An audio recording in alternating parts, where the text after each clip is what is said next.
tadi Ustaz dapat cerita tentang Habib Alwi Bahsin, Habib Alim Nang tuh, yang kacamata yang besar. Kenal Habib Alim Nang, terkenal Habib Alwi Bahsin, kibar auliaillah. Ini Habib Alwi Bahsin ini hidup setelah kematiannya. Beliau wafat tahun 1984. Pada tahun 2004, kamu lelahi kalau loh banyak. Beliau wafat tahun 1984. Pada tahun 2004 datang wong dari Kalimantan, sekitar wong 8 Palembang. Tujuan pengen nemui Habib Alwi Bahsin.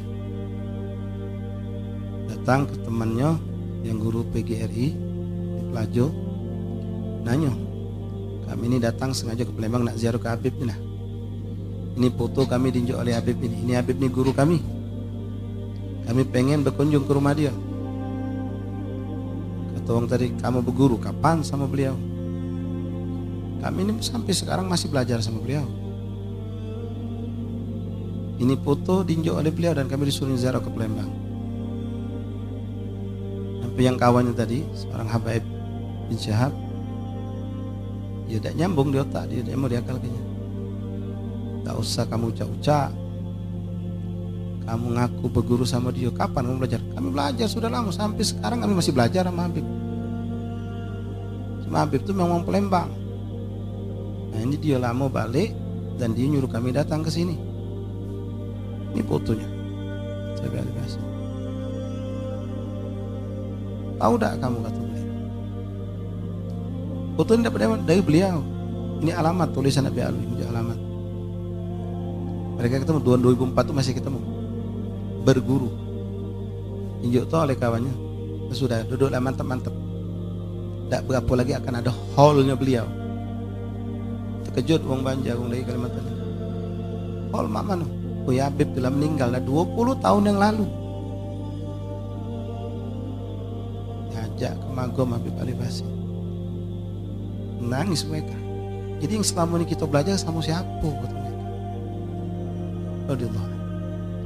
Ini wali Palembang yang hidup tidak lama, meninggalnya baru 1984. Beliau sudah wafat, terbujur magam Mirza Gewong, sementara beliau masih dakwah di Kalimantan sana, punya murid. Sampai mereka tuh bingung, selama jadi kita ini belajar sama siapa, artinya siapa bukan siapa mana. Wong yang ternyata luar biasa.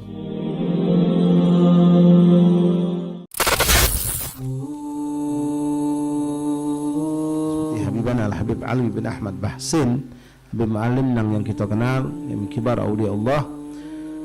InsyaAllah hari Ahad ini kita hadiri haulnya ya. Beliau dulu termasuk wali yang sangat mastur.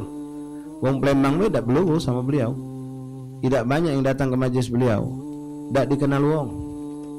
Tapi subhanallah ketika ada seorang wali Allah besar terkenal di Jakarta, Habib Ali Bungur, Ali bin Husain Al-Attas, sebelum wafat berwasiat agar jenazahnya dimandikan oleh seorang wali yang hakikat wali yang benar-benar wali dari Palembang, Alwi bin Ahmad Bahsin.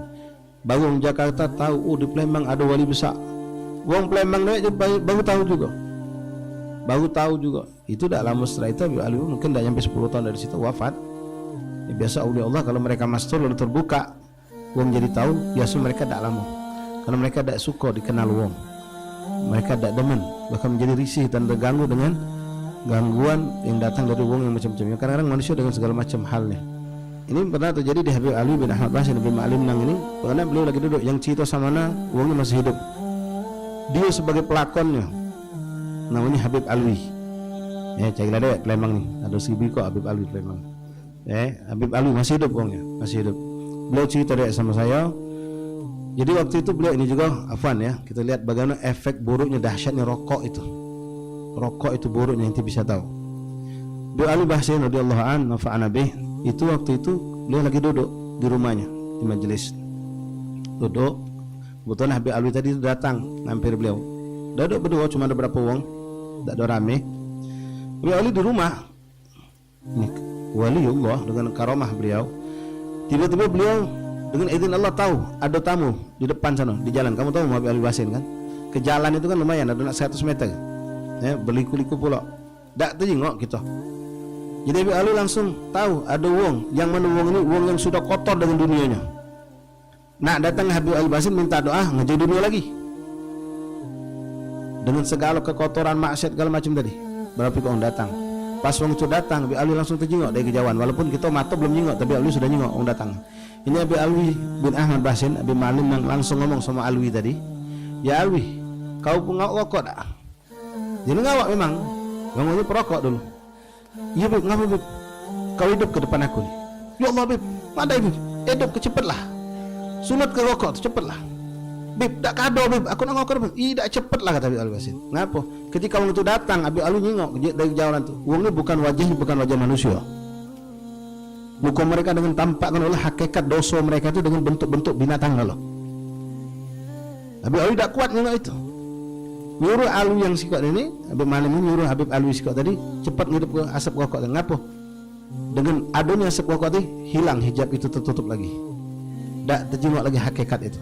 Ketika mendekat, isap rokok-rokok yang mulai dihidupkan, disembahnya Habib Alwi sudah nyengok itu normal lagi. Jadi suatu kemuliaan kasyaf. Kan itu kehebatan, derajat yang tinggi, bisa juga hakikat manusia dengan dosanya. Itu bisa ditutup oleh asap rokok. Ditutup oleh asap rokok. Nah, tapi jangan ini menjadi sebab kita juga yang banyak dosa tidak mau dekat aulia. Kalau kita memang niat benar-benar taubatan nasuha, datanglah kita seperti orang sakit kepada tabib dokter. Dokter nak ngatai aku jatuh kau ni tak ngurus diri sampai kodis sana sini. Ya julah memang aku tak ngurus diri selama ini. Bau kotor kau ni harus dimacam payah. Yang penting aku minta sembuh je kita sama doktor. Nanti aku sembuh, nak kau katoi, nak kau obat dengan cara apa lagi, yang penting sembuh. Dan itu kita lebih lagi kepada para awliya Allah. Itulah kita datang kepada Rasulullah. Kita yakin dengan mereka itu mereka bisa memberikan.